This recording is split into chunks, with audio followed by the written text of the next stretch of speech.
노년의 재산을 노리는 로맨스 스캠.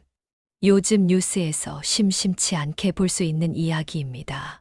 하지만 나는 절대 당하지 않을 거야 라고 생각하시나요? 잠깐 그 생각 멈추세요. 누구나 사기의 타겟이 될 수 있습니다. 특히 사랑이라는 감정이 개입되면 더욱 그렇죠. 오늘 이 영상에서는 평범한 이웃집 할머니였던 68세 박영희 씨의 충격적인 실화를 들려드립니다.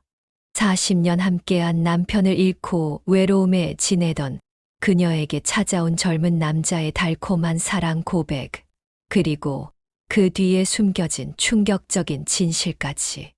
이 이야기는 여러분이나 여러분의 부모님도 언제든 겪을 수 있는 현실입니다. 혼자 사는 노인을 노리는 범죄는 해마다 증가하고 있습니다. 특히 정서적 외로움을 겪는 노년층은 따뜻한 관심을 보이는 사람에게 쉽게 마음의 문을 열게 됩니다.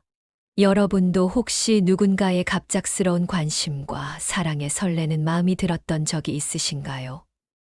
그 감정은 자연스러운 것이지만 때로는 위험한 신호일 수도 있습니다. 오늘 이야기를 통해 여러분은 로맨스 사기범들이 어떤 방식으로 접근하는지, 어떤 신호를 주의해야 하는지, 그리고 무엇보다 자신을 어떻게 보호할 수 있는지 배우게 될 것입니다. 박영희 할머니의 용기 있는 대처가 여러분의 소중한 노후를 지키는 지혜가 되길 바랍니다. 노년의 지혜 채널을 구독하고 좋아요 눌러주시면 여러분의 노후가 단단해질 지혜를 얻으실 수 있습니다. 여러분의 행복한 노년을 응원합니다. 제 이름은 박영희입니다. 올해 68살이 되었고 3년 전에 40년을 함께한 남편을 하늘나라로 보냈습니다. 처음엔 혼자 사는 게 너무 힘들었어요. 자식들은 다 제 살 길 찾아 멀리 살고 명절에나 얼굴 보는 것이 전부였습니다. 아침에 눈을 뜨면 말 한마디 나눌 사람도 없고 밤에는 텅 빈 집에 혼자 있는 것이 두렵기도 했습니다. 남편과 함께 했던 일상의 소소한 대화가 얼마나 소중했는지 그때서야 깨달았죠. 그러던 어느 날 동네 도서관에서 한 젊은 남자를 만났습니다. 제가 책을 고르는데 손이 닿지 않자 그 남자가 도와주었어요. 할머니, 제가 도와드릴게요. 그의 목소리는 따뜻했고 미소는 햇살처럼 밝았습니다. 오랜만에 누군가가 저에게 친절을 베푸는 것이 참 감사하게 느껴졌어요. 그는 자신을 최민수라고 소개했어요. 32살이라고 했죠. 민수 씨는 도서관에서 자원봉사를 한다고 했어요. 처음에는 가볍게 인사만 나누었지만 그날 이후로 도서관에 갈 때마다 민수 씨를 만났고 점점 대화가 길어졌습니다. 그는 항상 제 이야기를 경청해 주었어요. 제가 젊었을 때 겪었던 일들, 남편과의 추억, 자식들 키우며 있었던 에피소드까지. 민수 씨는 진심으로 관심을 보이며 들어주었습니다. 영희 할머니 이야기는 정말 재미있어요. 할머니처럼 지혜롭고 따뜻한 분을 만나서 정말 행운이에요. 그의 말 한마디 한마디가 제 마음을 따뜻하게 해주었습니다. 오랜만에 누군가가 제 이야기에 귀 기울여준다는 것이 얼마나 큰 위안이 되는지 모릅니다. 한 달쯤 지났을까, 민수 씨가 도서관 앞 카페에서 차 한잔 하자고 제안했어요. 저는 약간 망설였지만 이미 민수 씨에게 정이 들어 있었기에 거절하기 어려웠습니다. 카페에서 민수 씨는 자신의 이야기를 들려주었어요. 어릴 때 부모님을 일찍 여의고 할머니 손에 자랐다고 했죠. 그래서 나이 든 분들에게 특별한 애정이 있다고 했습니다. 할머니가 저를 키우시면서 많은 고생을 하셨어요. 그래서 저는 항상 어르신들을 공경하고 도와드리고 싶은 마음이 있습니다. 그의 이야기를 들으며 저는 민수 씨의 따뜻한 마음씨에 감동했습니다. 그의 할머니가 이런 훌륭한 손자를 키워냈다는 사실이 대단하게 느껴졌어요. 민수 씨는 그 후로도 자주 연락했습니다. 가끔은 장을 받아 무거운 것을 들어주기도 하고, 비 오는 날엔 우산을 들고 마중 나오기도 했죠. 그의 관심은 제게 새로운 활력이 되었습니다. 아침에 일어나면 오늘은 민수 씨와 무슨 이야기를 나눌까 설레기도 했어요. 오랜만에 느끼는 감정이었습니다. 어느 날 민수 씨가 조심스럽게 말을 꺼냈어요. 영희 할머니 사실 할머니를 보면 볼수록 단순한 정이 아닌 것 같아요. 이상하게 들리실지 모르겠지만 제 마음이 자꾸 할머니께로 향합니다. 그 말에 저는 당황했지만 그의 진지한 눈빛에서 거짓을 찾을 수 없었습니다. 처음에는 그의 말을 농담으로 받아들였어요. 하지만 민수 씨는 매우 진지했습니다. 할머니라고 부르지 마세요. 영희 씨라고 불러주세요. 제가 할머니라는 말을 들으면 마음이 아파요. 그의 요청에 저는 웃으며 고개를 끄덕였습니다. 그날 이후로 민수 씨는 저를 영희 씨라고 불렀고 그것만으로도 제 마음은 설렜습니다. 민수 씨의 고백 이후 저는 며칠 밤을 뒤척였습니다. 나이 차이가 36살이나 나는 우리의 관계가 세상 사람들에게 어떻게 보일지 걱정됐습니다. 하지만 민수 씨는 사랑에는 나이가 중요하지 않아요 라며 저를 안심시켰습니다. 그의 말에 저는 조금씩 마음의 문을 열기 시작했습니다. 영희 씨, 제가 좋아하는 건 영희 씨의 마음이에요. 그 따뜻함과 지혜로움, 그리고 삶의 경험에서 우러나오는 깊이. 젊은 여자들에게서는 찾을 수 없는 것들이죠. 민수 씨의 말 한마디 한마디가 제 마음을 녹였습니다. 오랜만에 누군가에게 여자로서 인정받는 느낌이었어요. 그 후로 우리의 만남은 더 깊어졌고 2달쯤 지났을 때 민수 씨가 저에게 청혼했어요. 영희 씨, 저와 함께 남은 인생을 함께하지 않으시겠어요? 제가 영희 씨를 행복하게 해드릴게요. 갑작스러운 청혼에 저는 말을 잇지 못했지만 그의 진지한 눈빛에 거절할 수 없었습니다. 이미 제 마음은 그에게로 향해 있었으니까요. 자식들에게 민수 씨와의 결혼 계획을 알렸을 때 예상대로 자식들의 반응은 격렬했습니다. 큰아들 영호는 어머니 미쳤어요? 그 사람 뭐가 목적인지 생각해 보셨어요? 어머니 재산 때문 아닐까요? 라고 했고 딸 미경이도 엄마 정신 차리세요 라며 반대했습니다. 막내 준호만 엄마가 행복하다면 이라며 조심스럽게 저의 결정을 존중해 주었어요. 자식들의 반대는 계속됐지만 결국 제 의지를 꺾을 수는 없었습니다. 결혼식은 작게 치르기로 했어요. 자식들은 참석하지 않겠다고 했지만 막내 준호만 마지못해 와주었습니다. 민수 씨 쪽에서는 몇몇 친구들이 와주었고 그의 할머니는 건강이 좋지 않아 오지 못했다고 했어요. 결혼 후 우리는 민수 씨의 제안으로 제 집에서 함께 살기로 했습니다. 그는 자신의 아파트를 팔아 우리의 새 출발을 위해 쓰겠다고 했지만 저는 그럴 필요 없다고 말했죠. 제 집은 충분히 넓었고 2사람이 살기에 부족함이 없었으니까요. 민수 씨는 고마워하며 제 의견을 존중해 주었습니다. 결혼식을 마치고 집으로 돌아온 그날 밤, 저는 묘한 설렘과 긴장감을 동시에 느꼈습니다. 저는 침실과 거실 사이에 있는 작은 방을 민수 씨의 방으로 정리해 놓았어요. 아무리 결혼했다지만 갑자기 한 방을 쓰는 건 어색할 것 같아서요. 민수 씨도 이해한다며 제 마음을 존중해 주었습니다.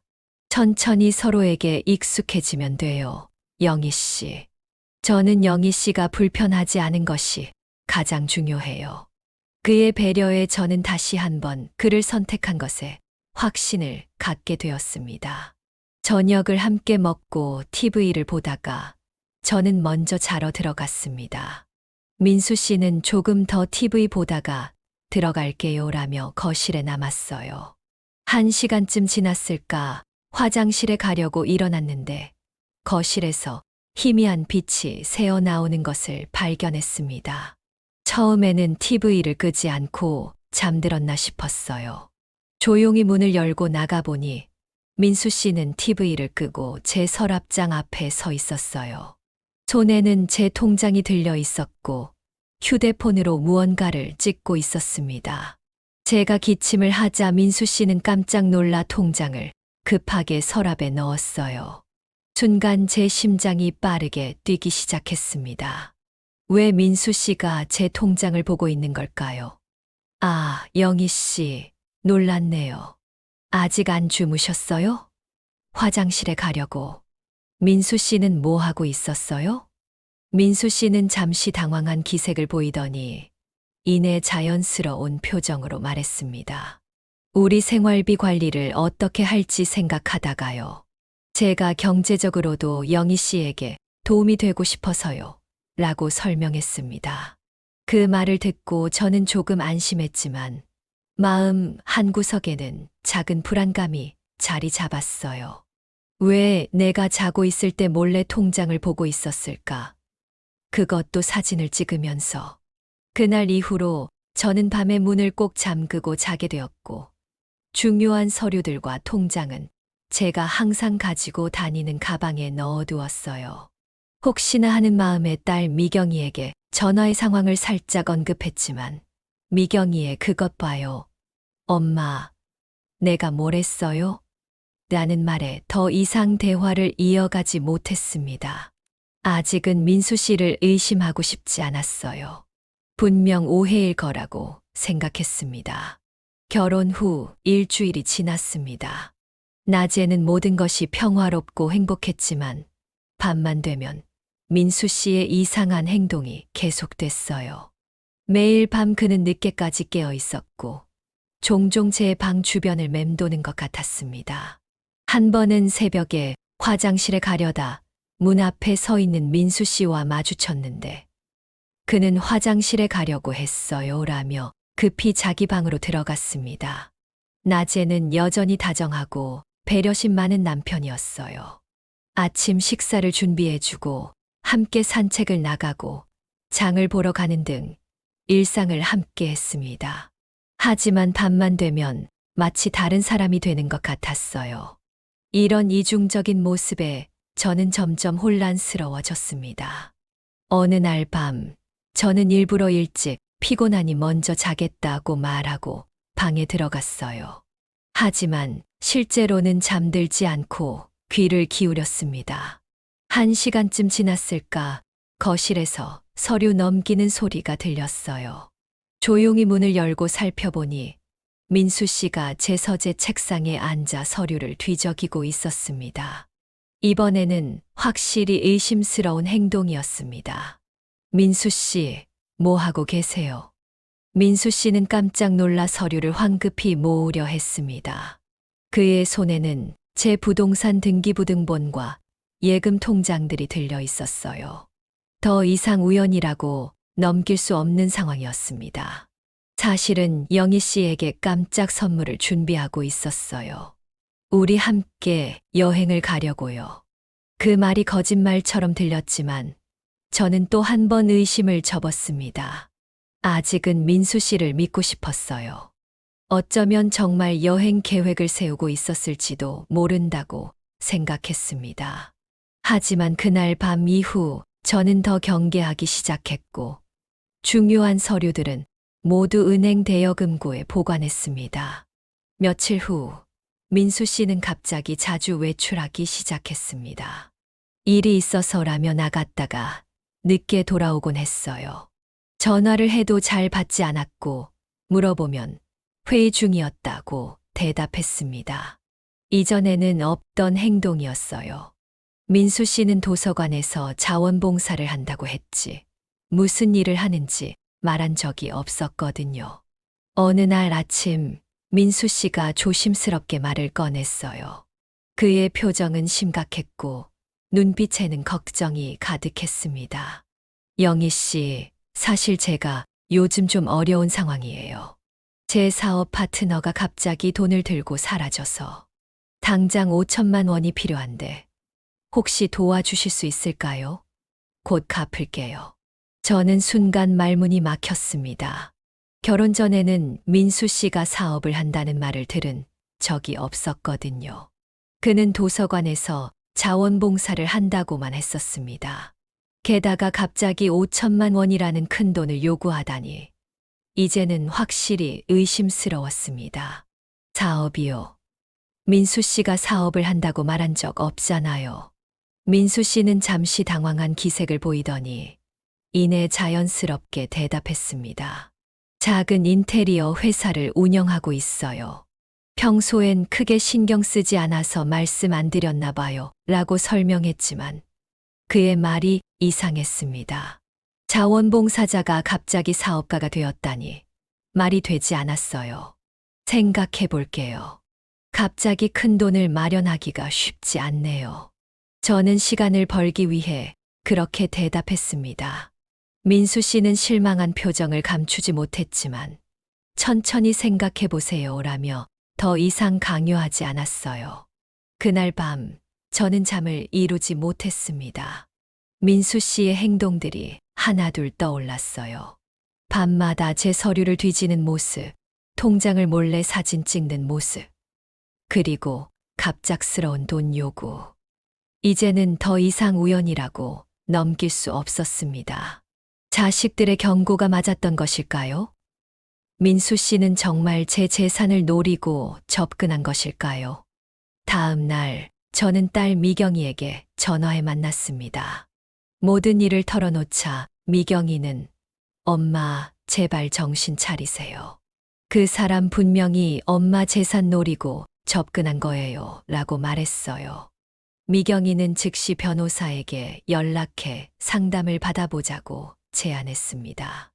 미경이와 헤어진 후 저는 은행에 들러 제 통장 거래 내역을 확인했습니다. 창구 직원이 놀라운 사실을 알려주었어요. 박영희 고객님, 최근에 인터넷 뱅킹으로 대출 신청이 진행 중인데 알고 계신가요? 어제 저녁에 1억 원 담보대출 신청이 들어왔습니다. 저는 충격을 받았습니다. 저는 인터넷 뱅킹을 사용할 줄도 모르는데 누가 제 명의로 대출을 신청했을까요? 답은 명확했습니다. 민수 씨가 제 개인정보를 이용해 대출을 신청한 것이 틀림없었어요. 저는 즉시 신청을 취소하고 비밀번호도 변경했어요.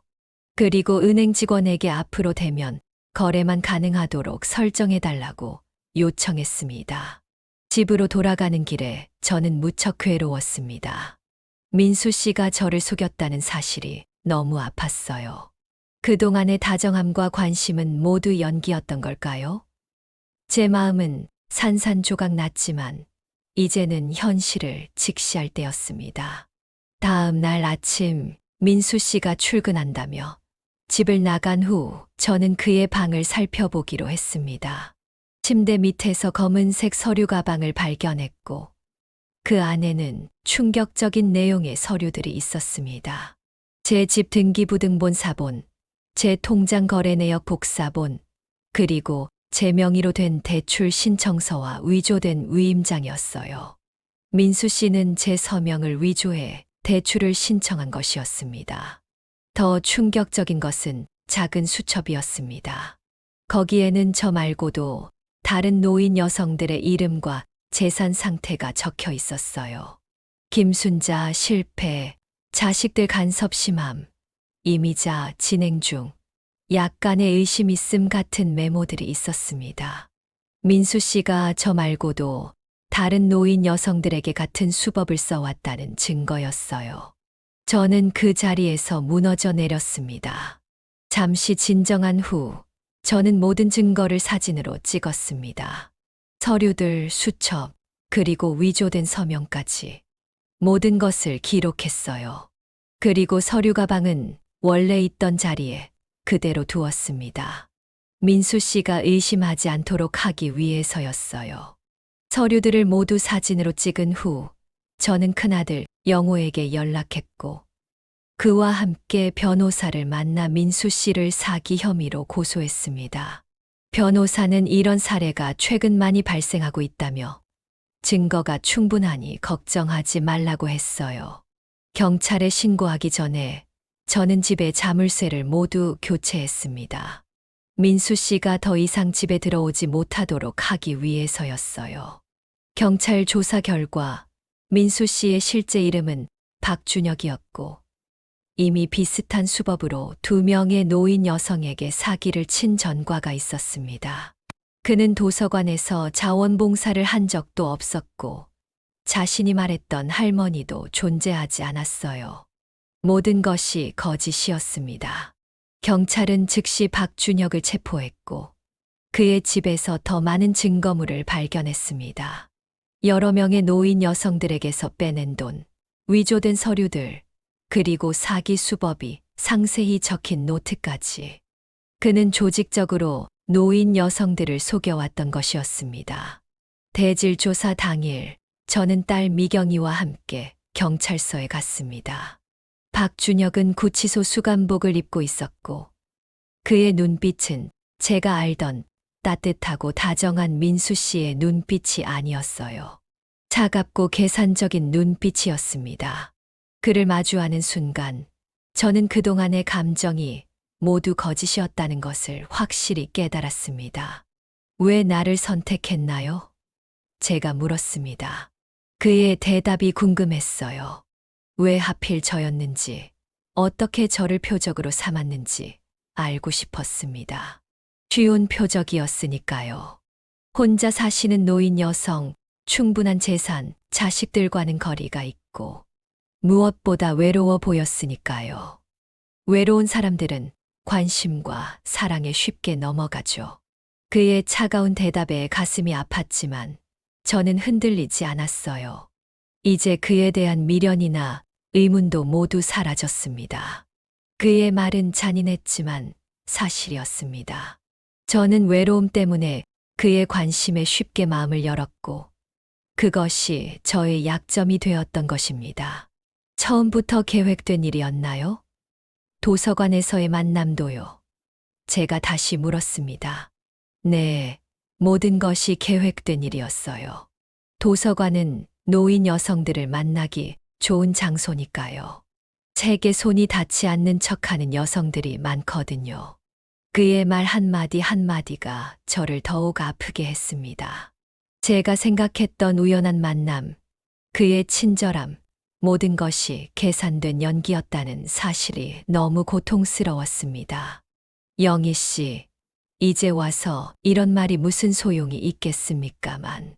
저는 정말 죄송합니다. 박준혁이 마지막으로 한 말이었습니다. 하지만 그의 사과에는 진심이 느껴지지 않았어요. 그저 형량을 줄이기 위한 연기처럼 보였습니다. 경찰서를 나오면서 저는 미경이에게 말했습니다. 미경아, 엄마가 정말 바보 같았지. 너희들 말을 들었어야 했는데. 미경이는 저를 꼭 안아주며 엄마, 괜찮아요. 이제 다 끝났어요. 그 사람은 더 이상 엄마를 해치지 못해요. 라고 위로해 주었습니다. 한 달 후 박준혁의 재판이 열렸고 그는 사기와 사문서, 위조 등의 혐의로 7년형을 선고받았습니다.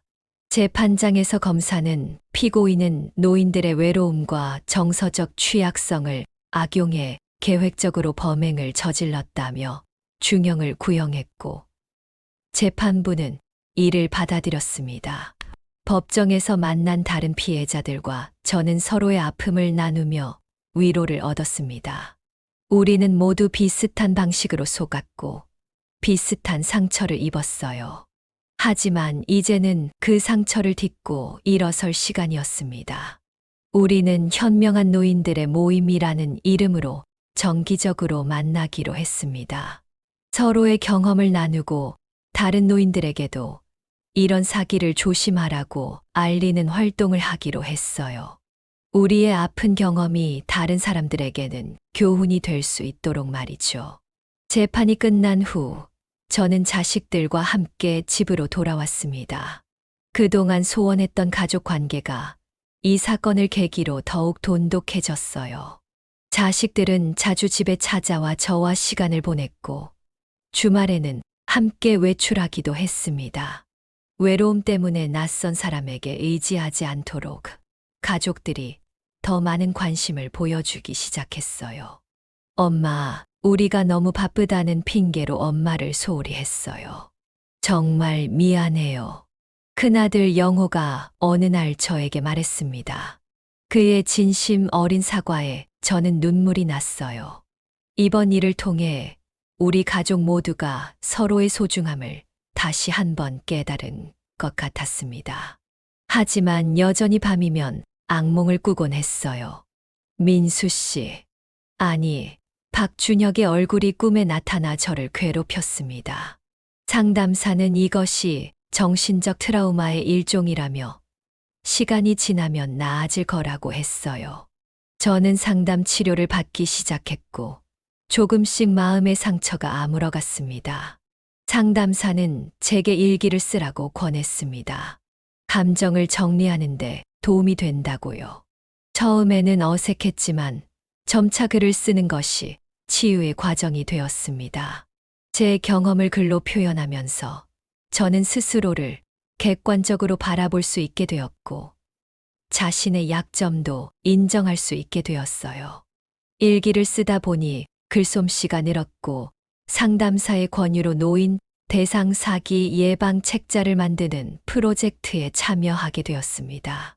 제 경험을 바탕으로 한 글이 다른 노인들에게 도움이 될 수 있다는 사실이 저를 기쁘게 했어요. 상처가 지혜로 변하는 순간이었습니다. 현명한 노인들의 모임은 점점 규모가 커졌고, 지역 노인복지센터와 연계해 정기적인 강연도 진행하게 되었습니다. 저는 그곳에서 제 이야기를 나누며 다른 노인들에게 주의사항을 알려주었어요. 갑작스러운 관심과 사랑 고백에는 항상 의심해 보세요. 특히 나이 차이가 많이 나는 경우에는 더욱 그렇습니다. 진정한 사랑은 급하게 진행되지 않아요. 시간을 두고 상대방을 알아가는 과정이 필요합니다. 강연을 들은 한 할머니가 저에게 다가와 말했습니다. 영희 씨 덕분에 저도 비슷한 상황에서 정신을 차릴 수 있었어요. 최근에 젊은 남자가 접근해 왔는데 영희 씨 이야기가 생각나서 경계하게 되었어요. 그 말을 들으니 제 가슴이 뭉클해졌습니다. 제 아픈 경험이 다른 사람을 지키는데 도움이 되었다니, 그것만으로도 제가 겪은 고통이 의미가 있게 느껴졌어요. 시간이 흐르면서 저는 점점 더 강해졌습니다. 더 이상 외로움에 취약한 노인이 아니라 자신의 삶을 주체적으로 이끌어가는 강한 여성이 되었어요. 자식들과의 관계도 더욱 돈독해졌고, 도서관에서 어린이들에게 책을 읽어주는 봉사활동도 시작했습니다. 아이들의 순수한 웃음이 제 마음의 상처를 치유해 주는 것 같았어요. 또한 노인 대상 스마트폰 교육 프로그램에도 참여했습니다. 저처럼 디지털 기기에 익숙하지 않은 노인들이 사기를 당하지 않도록 기본적인 인터넷 사용법과 보안 지식을 알려주는 활동이었어요. 제가 인터넷 뱅킹을 몰라서 당했던 것처럼 다른 노인들도 비슷한 상황에 처할 수 있기 때문이었습니다. 어르신들, 비밀번호는 절대 남에게 알려주시면 안 됩니다. 가족이라도요. 그리고 통장이나 카드를 남에게 맡기지 마세요.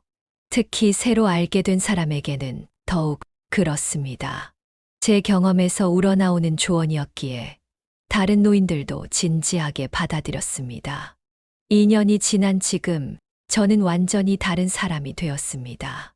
더 이상 외로움에 취약한 노인이 아니라 자신의 삶을 주체적으로 이끌어가는 강한 여성이 되었어요.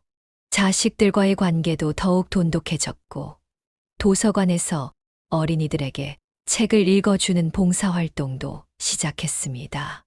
또한 노인 사기 예방 지킴이라는 단체의 대표로 활동하며 제 경험을 바탕으로 다른 노인들을 돕고 있습니다.